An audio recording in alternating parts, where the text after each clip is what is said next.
ओम जय श्री कृष्ण हरे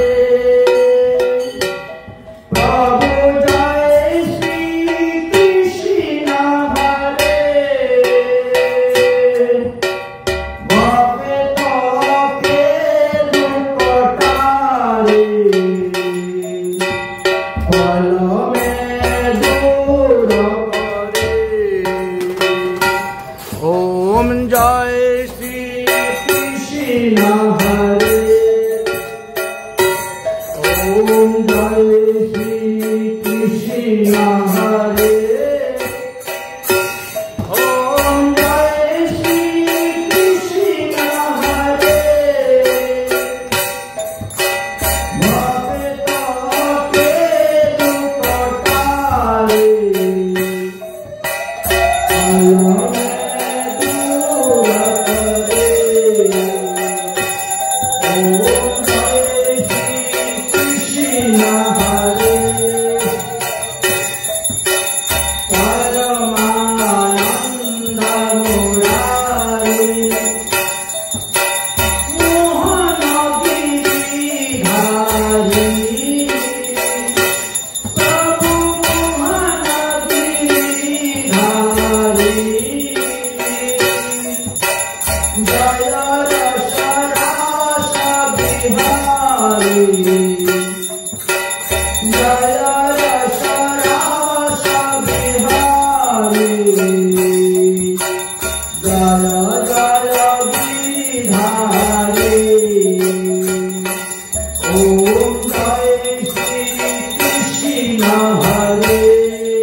গতকালকে আমরা ভগবান শ্রীকৃষ্ণ রুক্মিণীকে হরণ করে দ্বারকায় নিয়ে আসার পর এবার বৃন্দাবনে চিঠি পাঠাইলেন নন্দ মহারাজের কাছে, বাবা তুমি না আসলে বিয়ে হবে না, তোমাকে আসতে হবে। নন্দ বাবা বলছেন এই বুড়ো বয়সে আমার দ্বারা যাওয়া সম্ভব নয়, কারণ নন্দ বাবার বয়স তো তখন 125-30 বছর হয়ে গেছে, আর এত দূরে রাস্তা টাঙ্গা গাড়ি ঘোড়ার গাড়িতে যাওয়া সম্ভবপর নয়। অতএব আমি অনুমতি দিলাম তুমি বিয়ে করে নাও, বউ ভাতের বিয়ে আমি এখানে বৈষ্ণব সেবা দিয়ে দেব। নন্দ মহারাজের আদেশ পেয়ে ভগবান শ্রীকৃষ্ণ তখন রুক্মিণীকে বিবাহ করলেন। বিবাহের পরে রুক্মিণী গর্ভবতী হলেন এবং যথাসময়ে একটি পুত্র সন্তান প্রসব করলেন। পুত্রের নাম রাখলেন প্রদ্যুম্ন। সেই সময়ে দেবর্ষী নারদ তীর্থ ভ্রমণ করতে বেরিয়েছেন। শম্বরাসুর নামে এক অসুর নারদ মুনির সঙ্গে সাক্ষাৎ। নারদ মুনি বলেন, তো আমার কোন শত্রু আছে নি? আমি কার হাতে মারা যাব? কি আমার শত্রু? তখন নারদ মুনি বললে, শ্রীকৃষ্ণের পুত্র প্রদ্যুম্ন হলো তোমার শত্রু, তার হাতে তোমার মৃত্যু হবে। কেন? তার সঙ্গে আমার কি শত্রুতা? দ্বারকার সঙ্গে তোমার শত্রুতা নাই? বলে পূর্বজন্মের শত্রুতা। এই যে প্রদ্যুম্ন, তিনি ছিলেন কামদেব। মহাদেবের প্রধান হলে কামদেব ভস্ম হওয়ার পরে কামদেবের স্ত্রী রতি দেবীকে তুমি তোমার স্ত্রী রূপে এনে ঘরে রেখেছ। সে এবার বড় হবে, তারপরে তোমাকে বধ করে তার স্ত্রীকে সে উদ্ধার করে নিয়ে যাবে। তবে সে বড় এখনো হয় নাই, মাত্র 6 দিন হয়েছে। এখনো 10 দিন হয় না, এখনো সূতিকা গৃহে পড়ে আছে। দেবশ্রী নারদের মুখে কথা শুনে শম্বরাসুর চলে গেল ওই শিশুকে বধ করার জন্য। 56 প্রকার মায়াবিদ্যা জানে, দ্বারকায় প্রবেশ করলো, সূতিকা গৃহে প্রবেশ করে আর রুক্মিণীর কুল থেকে ওই সন্তানকে নিয়ে সমুদ্রের মধ্যে ফেলে দিল। এক মস্ত বড় বোয়াল মাছে খেলো, বোয়াল মাছ বাজারে বিক্রি হলো, শম্বরাসুরের বাড়িতে গিয়ে উপস্থিত হলো। সেই মাছ আবার ওই শম্বরাসুরের রান্না করে গেল। আর ওই রতি দেবী যখন মাছটা কাটলেন, মাছের নিচে সন্তান পেলেন। সন্তানটাকে জীবিত করে বড় চিন্তা করছেন, কার সন্তান কোথার থেকে আসলো, কেমন করে আসলো। দেবশ্রী নারদ তখন রান্না করে প্রকট হয়ে গেলেন। রান্না করে প্রকট হয়ে বলেন, ও এই হলো তোমার স্বামী কামদেব, তিনি ভগবান শ্রীকৃষ্ণের পুত্র রূপে অবতীর্ণ হয়েছে, অতএব তাকে স্বামী জ্ঞানে লালন পালন করে বড় করো। আর মহাদেব যে তোমাকে বৈষ্ণবী মায়াবিদ্যা শিক্ষা দিয়েছিলেন, অস্ত্রবিদ্যা শিক্ষা দিয়েছিলেন, ওইগুলা তাকে শিখাও। 18 বছর বয়স যখন তার হবে, তখন সে শম্বরাসুরকে বধ করে তোমাকে এখান থেকে উদ্ধার করে দ্বারকায় নিয়ে যাবে। এই 18 বছরের মধ্যে ভগবান 16,108টা বিবাহ করেছিলেন। ভগবান শ্রীকৃষ্ণচন্দ্র ভগবান প্রথম বিবাহ করেছিলেন রুক্মিণীকে। রুক্মিণীকে বিবাহ করার পর সত্যজিৎ নামে এক রাজা সমন্ত পঞ্চক মণি নিয়ে আসছিলেন। এই সমন্ত পঞ্চক মণি ভগবান শ্রীকৃষ্ণ বলেছিলেন যে আমাদের রাজকুশাগারে জমা করে দাও, কিন্তু শুনল না।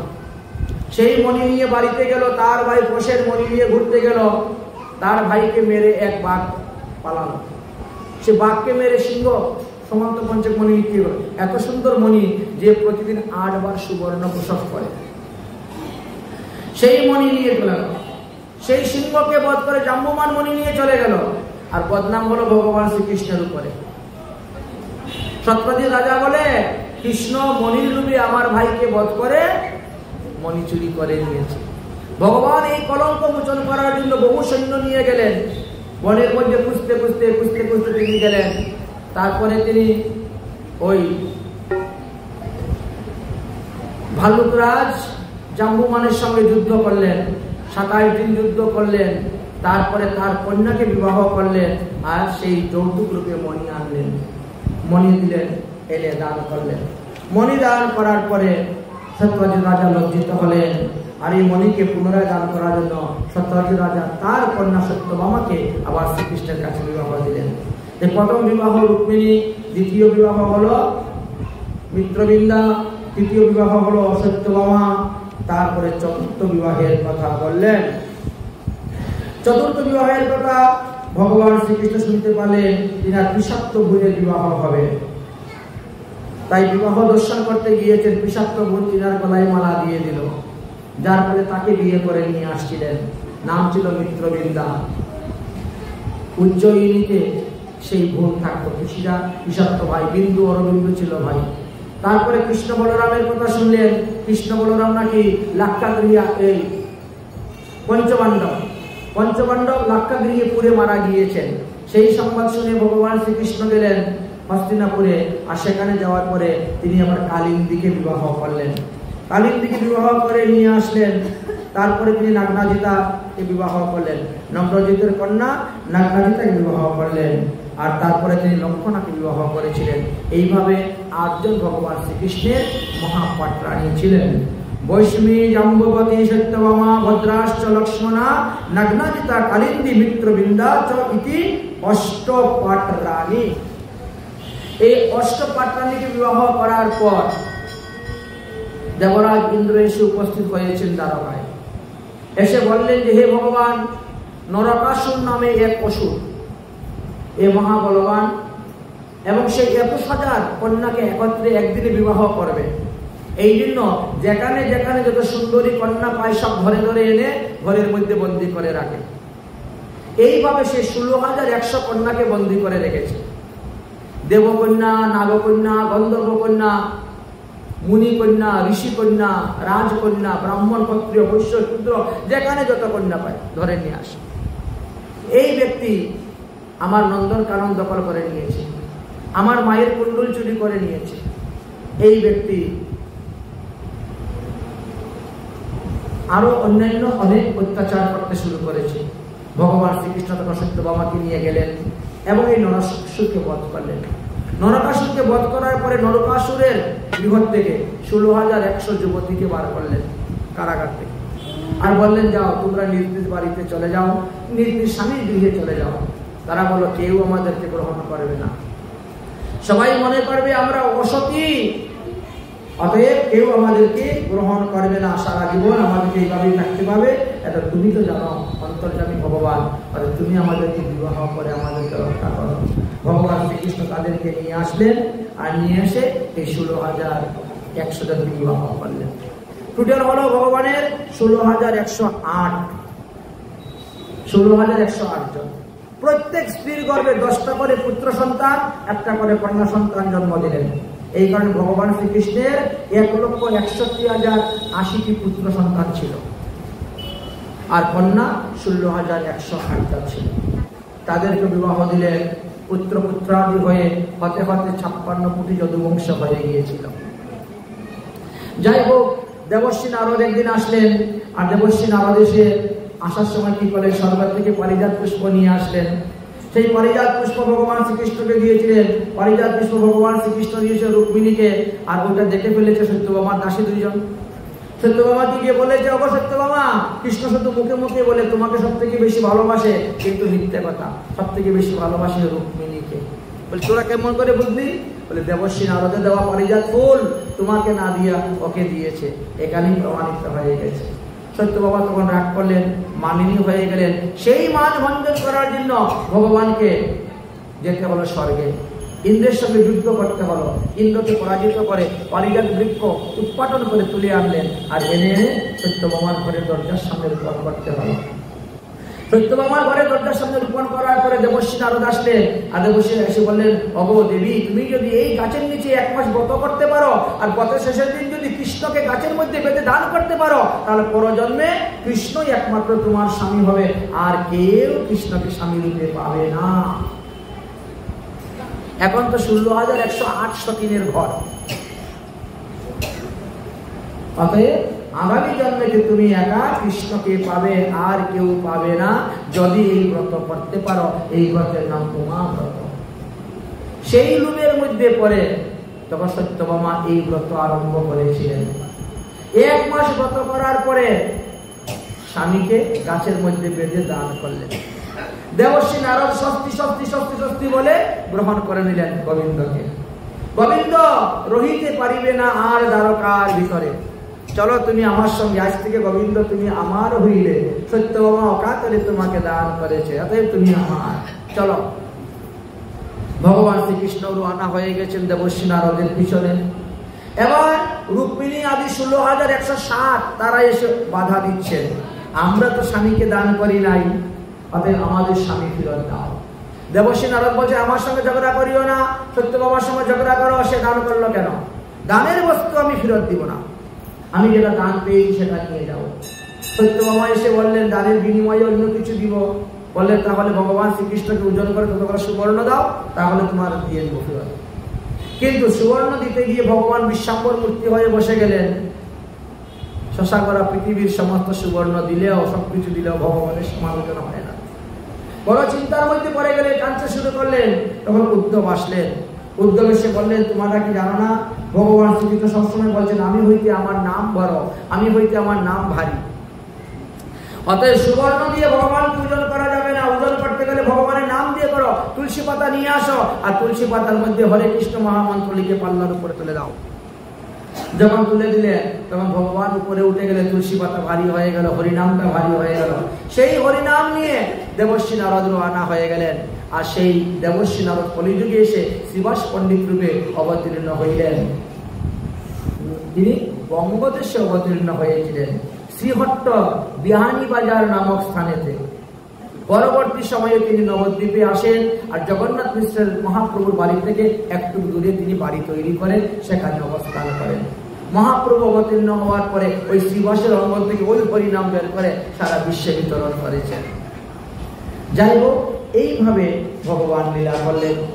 অতঃপর ভগবান শ্রীকৃষ্ণ পুত্র প্রদ্যুম্ন 18 বছর পূর্ণ হয়ে গেল। প্রদ্যুম্ন তার স্ত্রী রতিদেবীকে নিয়ে আসলো শম্বরাসুরকে বধ করার পর। আনার পরে এই প্রদ্যুম্নের একটি সন্তান জন্মগ্রহণ করল। অতঃপর প্রদ্যুম্ন মামার বাড়ি গিয়েছিলেন মামাত্ম বোনের বিয়ে দেখতে। সেখানে মামাত্ম বোন তিনার গলার মধ্যে মালা দিয়ে দিয়েছিল, যার কারণে তিনি তাকে বিয়ে করে নিয়ে আসছিলেন। আর তারপরে জন্মগ্রহণ করলেন অনিরুদ্ধ। অনিরুদ্ধ বড় হলেন। অনিরুদ্ধ বড় হওয়ার পর তিনি রুক্মির মেয়ের দিকের নাতনিকে বিবাহ করেছিলেন। আর সেই বিবাহ করতে গিয়ে বিরাট বড় যুদ্ধ হয়েছিল। সেই যুদ্ধেতে বলরাম রুক্মিকে বধ করেছিলেন। তো এইভাবে আমরা দেখতে পাই যে মামাত্ম ভাই এবং পিসাত্ম বোন, পিসাত্ম ভাই এবং মামাত্ম বোন উভয়ের মধ্যে সেখানে বিবাহ হয়েছিল। মনুসংহিতাতে মনু মহারাজ বললেন যে সময়ায় অধিগচ্যতো ধর্মং জাতিদেশ কুলাদ্ভুব। সময় অনুসারে ধর্মেরও পরিবর্তন হয়ে যায়। জাতি, কুল, দেশাচার, লোকাচার গুলাও ধর্মে রূপান্তরিত হয়ে যায়। তাই গ্রামাচার পরিগ্রাহ্য সর্বত্রে যত উচিত। তাই গ্রামাচার আদি যেগুলো আছে সেগুলো গ্রহণীয় হয়ে যায়। দক্ষিণে মাতুল কন্যা, উত্তরে মাংস ভোজন চ মোদকম নন্দনকৃষ্ট দুরায়ন মন অগ্রবীর। তাই বিভিন্ন স্থানেতে এইভাবে দেখা যায়। এইবার কি হয়েছে, ভগবান শ্রীকৃষ্ণের নাতি অনিরুদ্ধ বড় হয়েছেন। তিনি রুচনাকে বিবাহ করেছেন। রুচনাকে বিবাহ করার পর ওখান থেকে অনতি দূরে এক রাজ্যের রাজা ছিল বানাসুর নাম। ওই বানাসুর ছিলেন মহাদেবের ভক্ত। তার একটা মেয়ে ছিল, মেয়ের নাম ছিল উষা।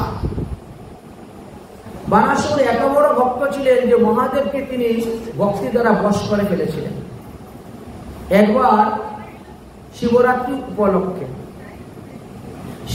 উপলক্ষে বানাসুর নির্জলা ব্রত থেকেছে, রাত্রি জাগরণ, জামে জামে শিবের পূজা আর শিবের মহিমা কীর্তন করতে শুরু করেছেন।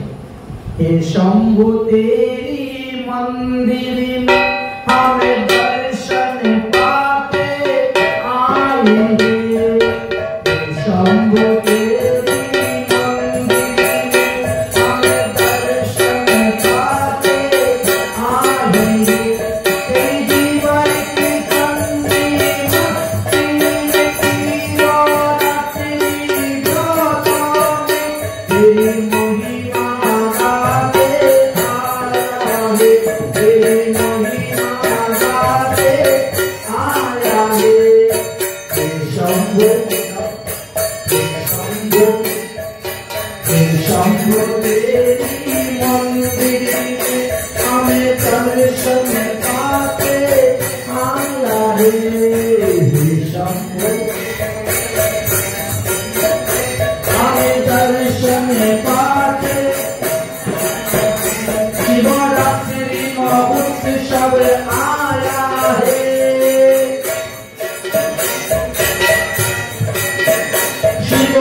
तेरी दया की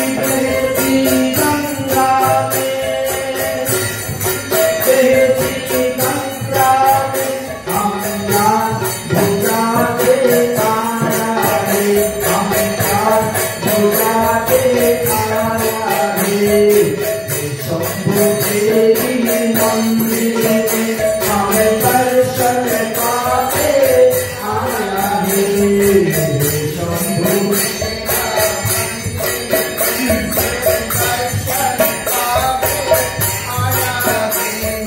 हे शंभु तेरी चरण में हम भक्ति मांगने आया हो हे शंभु तेरी चरण में हम भक्ति मांगने आया हो तेरी जीवन की चंदी मस्ती में तेरी महिमा गाते आया हो महिमा गाते आया हो शंभु शंभु शंभु तेरी मंदिर में हम दर्शन पाते आया है ओम नमः शिवाय नमः शिवाय ओम नमः शिवाय नमः शिवाय ओम नमः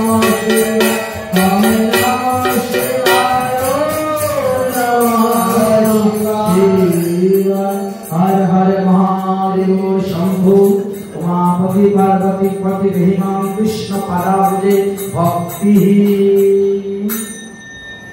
এমনি প্রকট হয়ে গেছে মহাদেব প্রকট হয়ে বলছেন বারাসুর তোমার গানেতে আমি অত্যন্ত সন্তুষ্ট হইয়াছি অত্যন্ত প্রসন্ন হইয়াছি অতএব তুমি আমার কাছে বর চাও আমার কাছে বর চাও তিনি বললেন আমি বর চাইব দুই হাতে বাদনামা দিলাম এতই একটু সন্তুষ্ট যদি 1000টা হাত আমার থাকতো আর 1000 হাত দিয়ে বিভিন্ন যন্ত্র বাজাইতাম তাহলে না জানি আপনি কত সন্তুষ্ট হইতেন না জানি আপনি কত প্রসন্ন হইতেন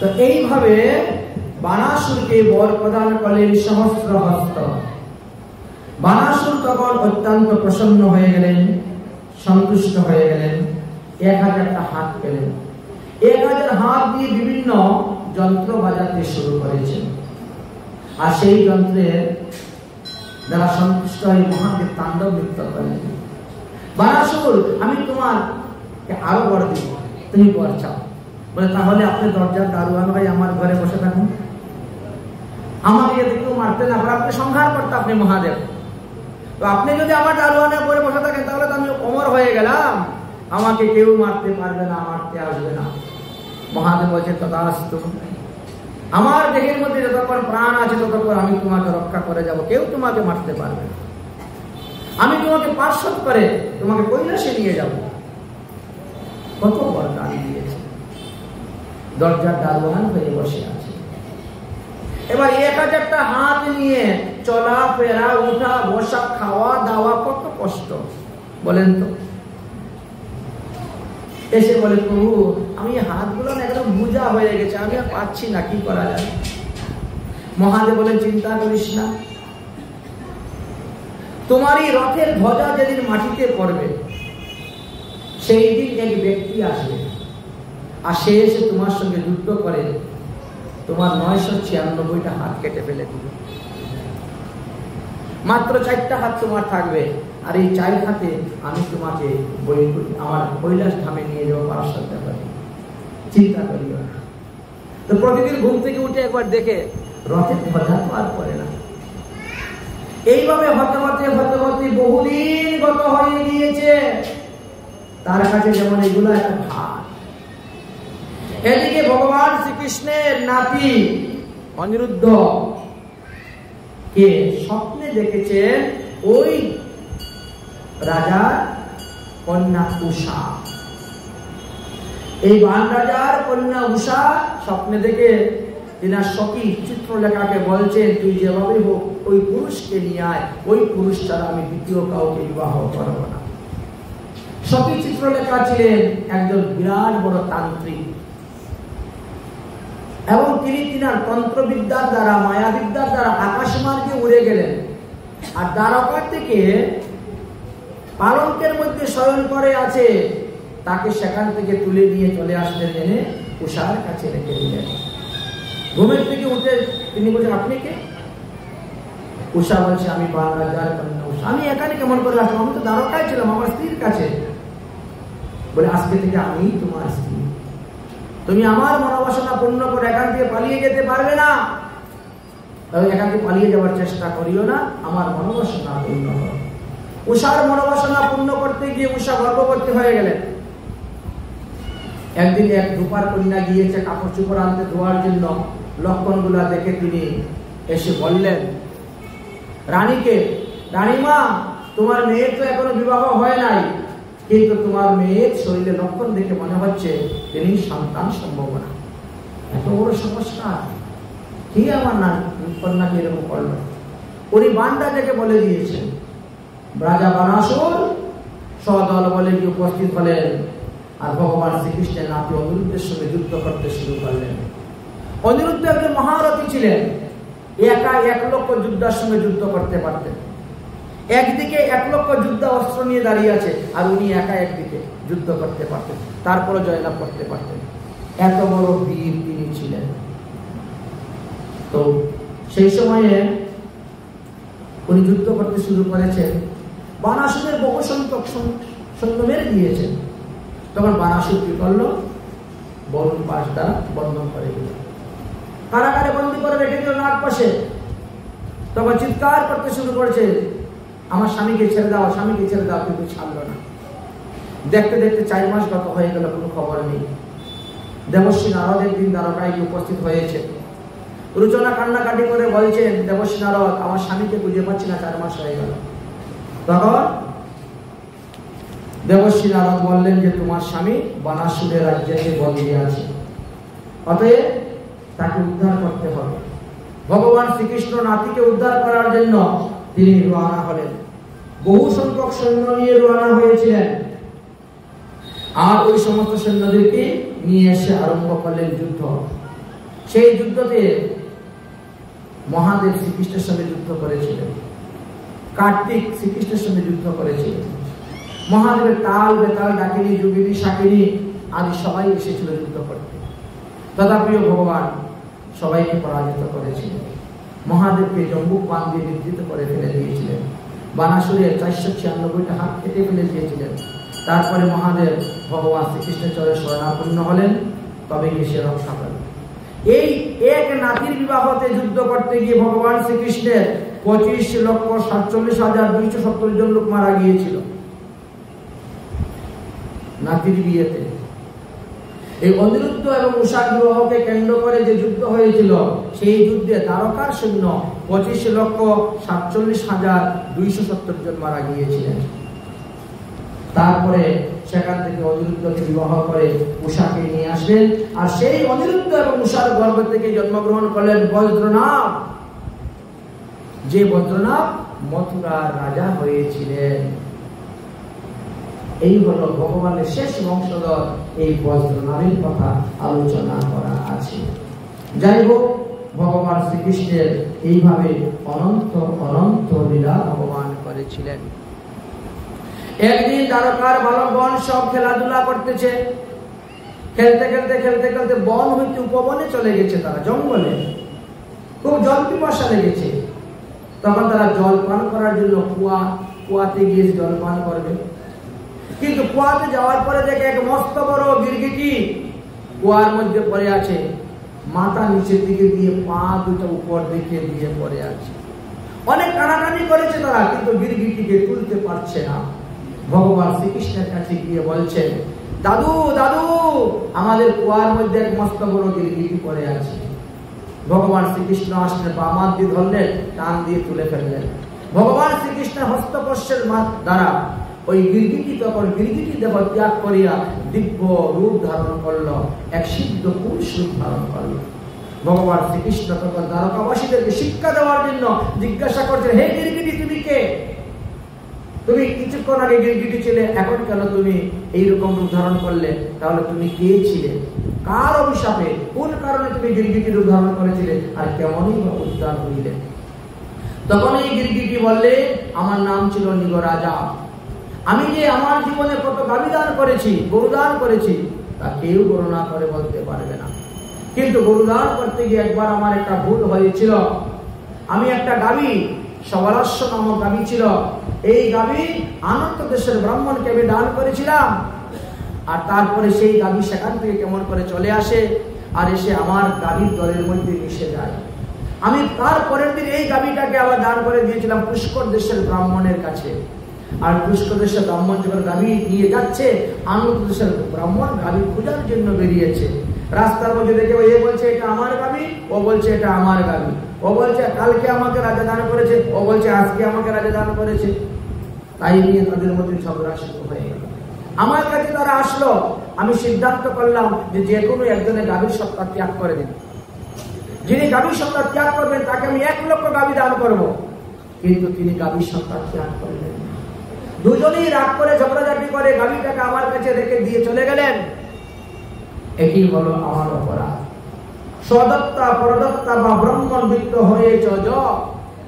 যদি কেউ ব্রাহ্মণের ধন হরণ করে তাহলে তাকে 60,000 বৎসর বিস্তার কৃমি হয়ে থাকতে হয়। এই ছিল আমার অপরাধ। আমার অপরাধের কারণে আমি মারা যাওয়ার পর যম মহারাজ দেখলেন আমার পুণ্য তো অনেক আছে, কিন্তু পাপ ওই একটুকু। তাই আমাকে বললেন যে আগে পাপের ফল ভোগ করবেন না পুণ্যের ফল ভোগ করবেন? আমি বললাম পাপ কথা বলে একটু অল্প একটু, বলে তাহলে পাপের ফলটাই আগে ভোগ করে নিই। তখন এই যম মহারাজ আমার ঘাট ধাক্কাতে যা, তাহলে আকাশ থেকে উঠতে উঠতে যম মহারাজে পড়তেই আমি গিরগিটি হয়ে কুয়ার মধ্যে পড়ে গেলাম। আপনি আসলে হাত ধরে টান দিলেন, উঠে গেলাম, শেষ। গিরগিটি জন্ম থেকে উদ্ধার হয়ে গেল। ভগবান শ্রীকৃষ্ণ বললেন দেখলে তো, এই ব্রাহ্মণ এই দ্বারকাবাসীগণ, তোমরা কখনো কোনো ব্রাহ্মণ সাধুগুরু বৈষ্ণবের সঙ্গে ঠাট্টা পরিহাস উপহাস করিবা না। তাদের কোনো ধন সম্পদ চুরি করে নিবা না, তাদের কোনো দ্রব্য হরণ করিবা না। তারা যদি কখনো কটু কথা বলে, তোমাদেরকে গালি দেয়, মারে, বকে, তোমরা কিন্তু কিচ্ছু বলবা না, না হলে ওই 60,000 বৎসর বিস্তার কৃমি হয়ে থাকতে হইবে। এইভাবে ভগবান তাদেরকে শিক্ষা দিলেন। এদিকে বলরাম বলছেন অনেকদিন হয়ে গেছে বৃন্দাবন ধাম থেকে এসেছি, অতএব আমি বৃন্দাবনে যাব, বৃন্দাবনে যাব। উগ্রসেন, দেবকী মাতা, রোহিণী মাতা, বসুদেব সবাই অনুমতি দিলেন। সবার অনুমতি নিয়ে তিনি বৃন্দাবনে গেলেন। আর বৃন্দাবনে যাওয়ার পরে বৃন্দাবনের সমস্ত ব্রজবাসী ব্রজগোপীগণ খুব আদর করে তিনাকে রাখলেন। গোপীরা বলতেছে আমরা তখন ছোট ছিলাম, তখন কৃষ্ণ রাসলীলা করেছিলেন। আমার দিদিরা রাসলীলায় গিয়েছিলেন কৃষ্ণের সঙ্গে, কিন্তু আমরা তো ছোট ছিলাম, যেতে পারি নাই। অতএব বলরাম দাদা, তোমার সঙ্গে আমরা রাসলীলা করব, অতএব চলো আমরা রাসে লিপ্ত করব। বলরাম দাদা তখন তাদের মনোবাসনা পূর্ণ করার জন্য চৈত্র এবং বৈশাখে 2 মাস বৃন্দাবনে রাসলীলা করেছিলেন। তাই বলরামেও রাসলীলা করেছেন এবং ভগবান শ্রীকৃষ্ণ রাসলীলা করেছেন। বলরাম চৈত্র 2 মাস রাসলীলা করার পরে অতিরিক্ত গরম, চৈত্র মাস বৈশাখ মাস, গরমে ঘামে তিনি একেবারে লুটপুট হয়ে গেছেন। তাই তিনি যমুনাকে আহ্বান করছেন, যমুনা তুমি আসো, আমরা স্নান করে শীতল হব। কিন্তু যমুনা লজ্জায় আসছেন না, কারণ যমুনা চিন্তা করছে উনি তো আমার ভাসুর, শ্রীকৃষ্ণকে আমি বিয়ে করেছি, বলরাম আমার ভাসুর। আর বলরাম দাদা মধুপান করে মত্ত হয়ে তিনি রাসলীলায় নৃত্য করতেছেন সব গোপীদের হাত ধরে। যদি আমি যাওয়ার পরে আমার হাত ধরে নাচতে শুরু করে দেন, তাহলে কি লজ্জায় মুখ দেখাতে পারবো? এই জন্য তিনি আসছেন না। তখন বলরামের ক্রোধ হয়ে গেল। বলরাম লাঙ্গল দিয়ে ধরেছেন যমুনাকে, এক টান দিয়ে বলছে তোমাকে 100 দ্বারা বিভক্ত করবো, বৃন্দাবনের 100 দিকে তুমি প্রবাহিত হবে। যেই টান দিয়েছেন রহিমাম রহিমাম লক্ষ্যমাম লক্ষ্যমাম করে যমুনা এসে বলরামের পায়ে পড়েছিলেন। আজও যদি সেই স্থানের নাম খিচা দাউজি, দাউ ভাইয়া টান দিয়ে খিচে নিয়ে আসছিলেন যমুনাকে, এই জন্য তার নাম খিচা দাউজি। আর ওই ঘাটের নাম হলো রামঘাট। বলরাম সেখানে স্নান করেছিলেন। এদিকে পণ্ডুর দেশের রাজা,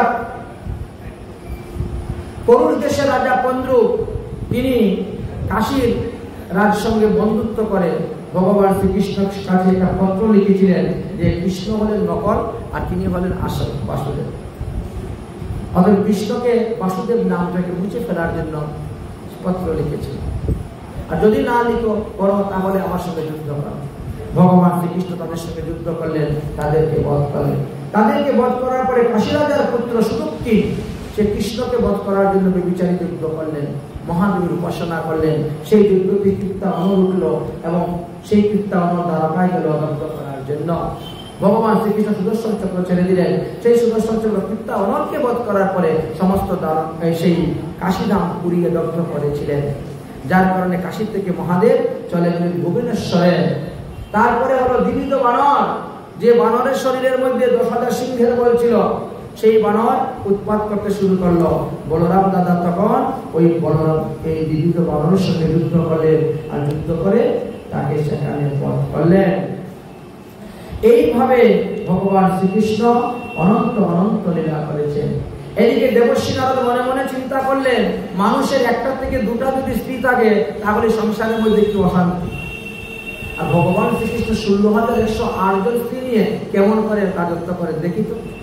ভগবান শ্রীকৃষ্ণের রাজত্ব দেখার জন্য, বৈভব দেখার জন্য তিনি আসছিলেন। আসার পরে ভগবান শ্রীকৃষ্ণকে বললেন, পারিজাত বৃক্ষকে কেন্দ্র করে তখন সবাই আমার দাসত্ব স্বীকার করেছিল, কিন্তু আমি তো তখন কাউকে গ্রহণ করি নাই। কিন্তু এখন দেখছি বয়স বৃদ্ধ হচ্ছে, কাজকর্ম করতে পারছি না, একজন দাসীর আমার বিশেষ প্রয়োজন। কার কাছে বলবো, কে কার স্ত্রী আমাকে দিবে? আচ্ছা, তোমার তো 16,108টা আছে, তার থেকে একটা আমাকে দিয়ে দাও। ভগবান শ্রীকৃষ্ণ বলেন, ঠিক আছে, যেই ঘরে গিয়ে দেখবে আমি নাই, ওটাই তোমার, নিয়ে চলে যায়।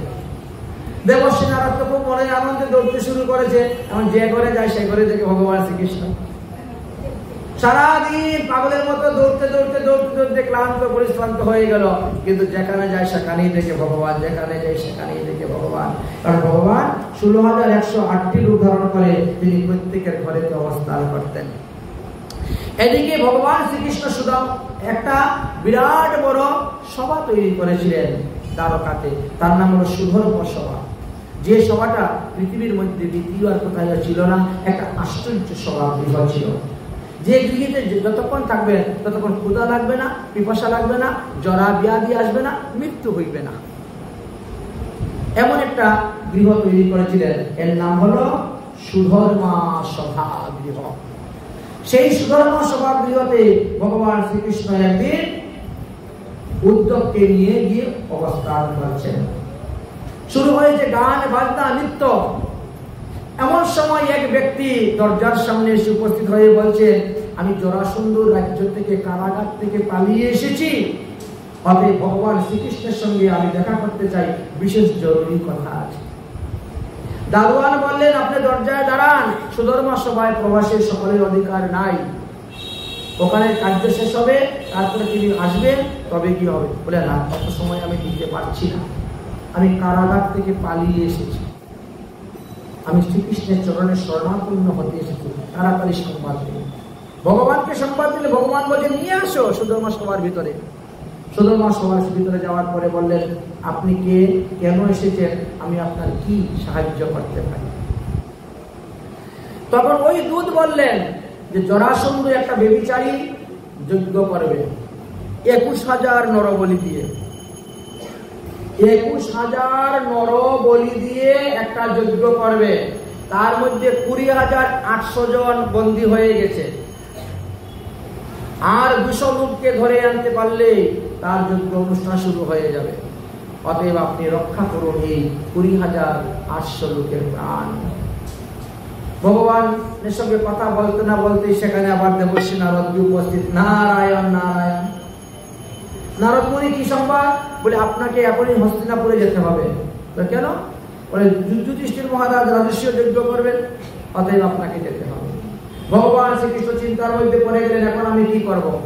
আগে আমি যুধিষ্ঠির রাজস্ব যজ্ঞ যাব, না আগে গিয়ে জরাসন্ধকে বধ করে ওই 20,000 রাষ্ট্রভাজনকে উদ্ধার করব? তখন মধ্যস্থ হলেন, আর উদ্ধব সিদ্ধান্ত দিলেন, আগে আপনি যজ্ঞতে যান, রাজস্বীয় যজ্ঞ। রাজস্বীয় যজ্ঞতে গেলে রাজস্বীয় যজ্ঞ সেই করতে পারে যে সমস্ত দেশকে জয়লাভ করতে পেরেছে। জয়লাভ করতে গিয়ে ওখানে জরাসন্ধকে বধ হয়ে যাবে, অতএব আগে গিয়ে যজ্ঞের কার্য অংশগ্রহণ করুন। ভগবান শ্রীকৃষ্ণ তেনার 16,008 পত্নী, 1,61,080টি পুত্র, 16,108 কন্যা, সবাইকে তখন নিমন্ত্রণ দিলে, তোমরা কে কে যাবে? আমার পিসির বাড়িতে যজ্ঞ হবে, আমি যাব, তোরা কি যাবি? সবাই যাওয়ার জন্য রাজি। ঢাক ঢোল বাজিয়ে লোক লস্কর নিয়ে রথ নিয়ে ভগবান শ্রীকৃষ্ণ দ্বারকা থেকে রওনা হলেন আর হস্তিনাপুরে এসে উপস্থিত হলেন। বড় আনন্দের সহিত উপস্থিত হলেন। শুরু হলো যজ্ঞের কার্য। যজ্ঞ কার্য করার জন্য তখন তিনি যুধিষ্ঠির মহারাজকে নিয়ে বসলেন, একটা মিটিং বসলেন। মিটিংয়ে কথা হলো প্রথমেই চতুর্দিক জয় করতে হবে, আর চতুর্দিক জয় করার জন্য যুধিষ্ঠির মহারাজ সঞ্জয় বংশীয় বীরগণের সহিত সহদেবকে দক্ষিণ দিকে পাঠাইলেন যুদ্ধ করার জন্য। মদ্রবংশ বীরগণের সহিত নকুলকে পাঠাইলেন পশ্চিম দিকে যুদ্ধ করার জন্য, আর অর্জুনকে পাঠাইলেন ককই দেশীয় বীরগণের সহিত উত্তর দিকে যুদ্ধ করার জন্য, আর ভীমকে পাঠাইলেন মধ্যদেশীয় বীরগণের সহিত পূর্ব দিকে যুদ্ধ করার জন্য। চার ভাই চারদিকে গেলেন, যুদ্ধ করে সমস্ত রাজাদেরকে পরাজিত করে বহু ধন সম্পত্তি নিয়ে আসলেন। অতঃপর ভগবান শ্রীকৃষ্ণ, অর্জুন আর ভীম তিনজন ব্রাহ্মণের রূপ ধারণ করে মগধ দেশে জরাসন্ধুর কাছে উপস্থিত হলেন। জরাসন্ধু ব্রাহ্মণ দেখে সাষ্টাঙ্গ লম্বা হয়ে পড়েছে, পরে বললেন ব্রাহ্মণ বল আপনারা কি চান? যা চান তাই আমি দিব। ভগবান শ্রীকৃষ্ণ বলেন মল্ল যুদ্ধম দেহি। এ কি আপনারা ব্রাহ্মণ? আমি তো ব্রাহ্মণের সঙ্গে মল্লযুদ্ধ করি না। ব্রাহ্মণ আমার পূজনীয়, ব্রাহ্মণদের কৃপাতেই আমি মথুরা জয় করতে পেরেছি, ব্রাহ্মণের কৃপাতেই আমি এই করতে পারছি সেই করতে পারছি, অতএব ব্রাহ্মণের সঙ্গে যুদ্ধ করো। ভগবান তখন নকল বেশ ত্যাগ করে দিলেন, দিয়ে বললেন আমি হলাম বসুদেব পুত্র দেবকী পুত্র কৃষ্ণ। তখন জরাসন্ধু বলছে তুমি তো রণচুর, তোমার যুদ্ধ করার শক্তি নাই, সাহস নেই, তুমি ভীরু, তুমি যুদ্ধক্ষেত্র থেকে পালিয়ে যাও, তোমার সঙ্গে কি যুদ্ধ করবো? রণচুর আরে এ তো নাবালক, একে অর্জুন নাবালক, এর সঙ্গে কি যুদ্ধ করবো? ভীমকে দেখতে সঙ্গে মোটা কাট্টা সাতটা আছে, তার সঙ্গে যুদ্ধ করা যাবে। যুদ্ধের নিয়ম অনুসারে যুদ্ধ শুরু হলো পরের দিন থেকে। 27 দিন যুদ্ধ করলেন, কিন্তু কেউ কাউকে হারাতে পারলেন না। তারপরে ভগবান শ্রীকৃষ্ণ বলে জরাসন্ধুকে বধ করতে গেলে তার 2 পা ধরে টান দিয়ে 2 দিকে ছিঁড়ে ফেলে দিতে হবে, তবেই জরাসন্ধু মরবে, না হলে না। ভগবান শ্রীকৃষ্ণের উপদেশ পেয়ে পরের দিন যুদ্ধে গেলেন, আর জরাসন্ধু সেইভাবেই যুদ্ধ করলেন, আর যুদ্ধ করে এই বধ করলেন। ভীম জরাসন্ধুকে বধ করলেন। জরাসন্ধুকে বধ করার পরে জরাসন্ধুর পুত্র ছিল সহদেব নাম, তাকে মগধ দেশের রাজা ঘরে বসাইলেন, আর 20,800 রাজগণকে উদ্ধার করে মুক্ত করে ছেড়ে দিলেন। তারপরে আসা হলো এইবার যজ্ঞ কার্য আরম্ভ হবে, রাজস্বীয় যজ্ঞ কার্য আরম্ভ হবে। সবার আগে কার পূজা করতে হবে এই নিয়ে সিদ্ধান্ত হলো। সিদ্ধান্ত যখন হলো তখন সহদেব বলছেন আগে শ্রীকৃষ্ণের পূজা হবে। শ্রীকৃষ্ণের পূজা হবে তিনি বলছেন, তখন শিশুপাল উঠে দাঁড়িয়ে গেছে। কেন শিশু কৃষ্ণের পূজা হবে? কৃষ্ণ কি রাজা? কৃষ্ণ কি এই? কৃষ্ণ কি সেই? কৃষ্ণ একটা গরুর রাখাল, কৃষ্ণ একটা মাখন চুর, কৃষ্ণ একটা রণচুর, কৃষ্ণ একটা বসনচুর। আরম্ভ হয়ে গেছে গালি গালাজ করা। একের পর এক কৃষ্ণকে গালি দিতে যাচ্ছে, আর ভগবান শ্রীকৃষ্ণ মাথা নত করে বসে আছে।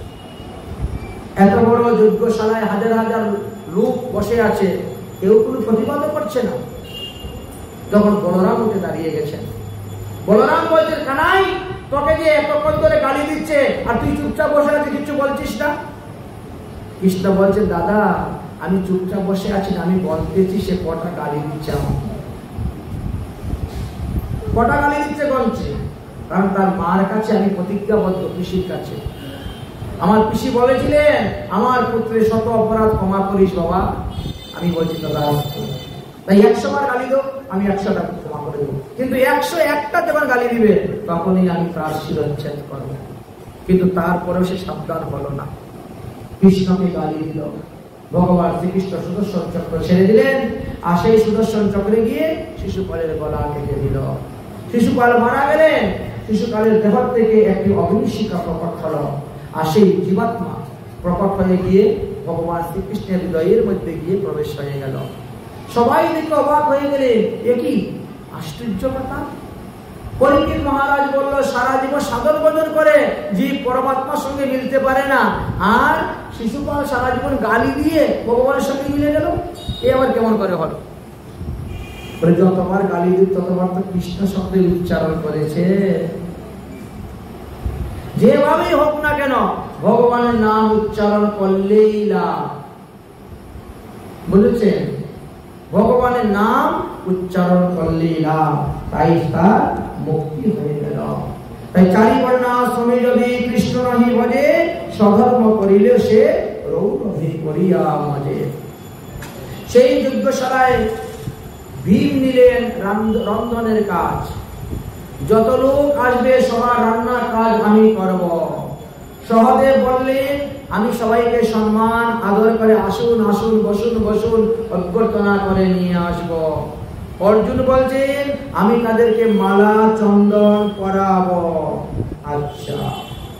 দ্রৌপদী বলছেন আমি পরিবেশন করব, সবাইকে খাওয়াবো। দুর্যোধন বলছে আমি ম্যানেজারি করব। আর কর্ণকে দিয়েছেন দান কার্য, যতজন প্রসাদ পেয়ে যাবে সবাইকে দান দিবে, দক্ষিণা দিবে, দক্ষিণা ছাড়া হবে না। সবাই সব দায়িত্ব নিয়ে নিলেন। এবার ভগবান শ্রীকৃষ্ণ বললেন এত বড় একটা যজ্ঞ হচ্ছে, আমি কোনো দান কোনো কাজে অংশগ্রহণ করতে পারলাম না, তো আমি তো সেবা করতে চাই, কি করবেন? ভগবান বলছেন যত সাধুগুরু বৈষ্ণব হবে সবার চরণ ধোয়ানোর কাজ আমার। তাই ভগবান সাধুগুরু বৈষ্ণবের চরণ ধোয়ানোর দায়িত্ব নিলেন। কাজ শুরু হলো। সেই কাজে, সেই দানে, সেই দক্ষিণায়, সেই যজ্ঞতে প্রসাদ পেয়ে সবাই সন্তুষ্ট খুশি হলেন। মাত্র একজনই অসন্তুষ্ট ছিলেন, যার নাম ছিল দুর্যোধন। তিনি অসন্তুষ্ট আর সবাই সন্তুষ্ট। যাই হোক, ভগবান শ্রীকৃষ্ণ যখন হস্তিনাপুরে ছিলেন তখন শাম্ব নামক এক ব্যক্তি দ্বারকা রাজ্য দখল করার জন্য যুদ্ধ করতে আরম্ভ করেছিল। তখন দ্বারকাতে একমাত্র প্রদ্যুম্ন ছিলেন। প্রদ্যুম্ন 27 দিন যুদ্ধ করে তাকে মারতে পারেন নাই। 28 দিনের দিন ভগবান শ্রীকৃষ্ণ গেলেন, আর যাওয়ার পরে এই শাল্বকে তিনি বধ করেছিলেন। তারপরে দন্তবক্র অস্ত্র যুদ্ধ করার জন্য দন্তবক্রকে বধ করলেন। তারপরে বিদুরথ অস্ত্র যুদ্ধ করার জন্য বিদুরথকে তিনি বধ করলেন। অতঃপর কুরুক্ষেত্রের যুদ্ধ আরম্ভ হওয়ার সম্ভাবনা হয়ে গেল। কুরুক্ষেত্রের যুদ্ধের সময় বলরাম বলেন আমি কারো পক্ষ নিব না যুদ্ধ করার জন্য, তাই তিনি তীর্থ ভ্রমণ করতে বেরিয়ে গেলেন। বলরাম তীর্থ ভ্রমণ করতে করতে যখন নৈমিষারণ্যে উপস্থিত হয়েছেন তখন থেকে সুতমুনি, লোমহর্ষ নামক সুত, তিনি ব্যাস গদ্দিতে বসে পুরাণ পাঠ করতেছেন। কিন্তু বলরামকে দর্শন করার পরে একটু মাথা নত করলেন না, 2 হাত জোর করে প্রণাম করলেন না, হাত তুলেও কিছু করলেন না। তিনি খালি পুরাণ পাঠ করেই যাচ্ছেন, পুরাণ পাঠ করেই যাচ্ছেন।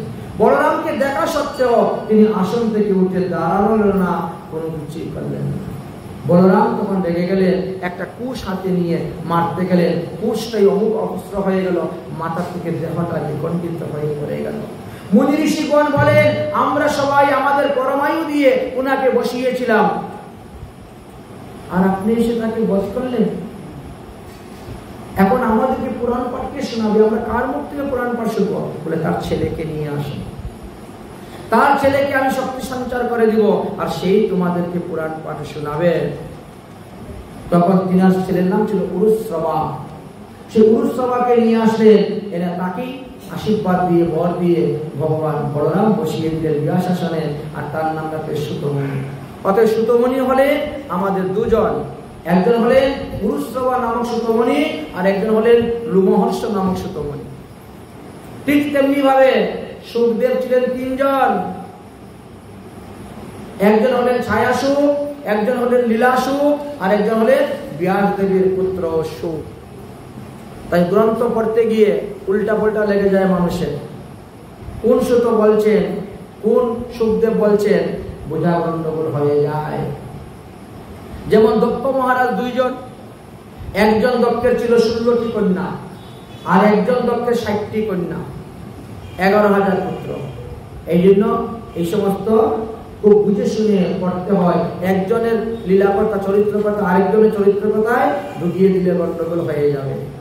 বলরাম তীর্থ ভ্রমণ করতে গেলেন, বলবল নামক রাক্ষসকে বধ করলেন, তারপরে তিনি বিভিন্ন স্থানে তীর্থ ভ্রমণ করলেন। আর এইভাবে করতে করতে তিনি বহু স্থান ভ্রমণ করে যখন তিনি আসলেন কুণ্ডলীর তীর্থে, তখন শুনলেন কুরুক্ষেত্রের যুদ্ধের শেষ দিন, 18 দিনের যুদ্ধ। বলরাম গদা যুদ্ধ চলতেছে ভীম আর দুর্যোধনের মধ্যে। বলরাম সেই দিন গিয়ে উপস্থিত হয়েছেন, আর অন্যায়ভাবে গদাযুদ্ধ থেকে তিনি ভীমকে মারার জন্য গিয়েছিলেন। ভগবান শ্রীকৃষ্ণ বললেন, দাদা তুমি এই ব্যাপারে কিছুই জানো না, এই কৌরবেরা প্রথম থেকে অন্যায় যুদ্ধ করে যাচ্ছে, শতম ষাট্যম সমাচরে, তাই অন্যায়কারীর সঙ্গে অন্যায়ভাবে যুদ্ধ করতে হয়, এইভাবে তিনি স্থাপন করে দিয়েছিলেন। অতঃপর আসলো সুদামা চরিত্র।